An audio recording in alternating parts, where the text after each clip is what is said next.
po të ishte ky popull i vetëdijshëm, sigurisht që ai nuk do t'i fitonte zgjedhjet, Ljeçës do t'i fitonte, po s'do të kalente në pragun, por ja që jemi, këta që jemi. Nga kjo klasë politike nuk mund të presim asgjë më mirë, sepse njeriu mund të gabojë një herë, 2 herë, por jo 6-7 herë, domethënë kjo është e qëllimshme dhe nuk pritet që të zgjidhet ndryshe situata përpos që do të shkohet në zgjedhje të reja,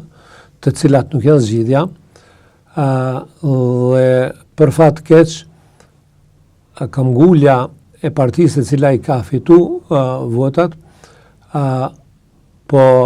përçon një signal që nuk është e interesuar me dalë prej kësaj situate dhe po dënë ta prolongoj këtë situatë, cili është avantazhi i tyre në këtë pritje, cili është profiti i tyre në këtë zvarritje, unë nuk e di dhe nuk mund ta kuptoj. Populli ka nevojë të ketë institucione kredibile për me ju përgjigj situatës në të cilën jemi, dhe unë nuk besoj që ka me pas zgjidhje as në kuvendin e nesërm, për arsye se këta janë barikadu dhe janë pozicionu në për istikomet e tyne secila palë, secila i ka arsyet e veta. Këtë situatë e ka provoku vetë kryeministri me deklaratat e tina gjatë fushatës të pamatona dhe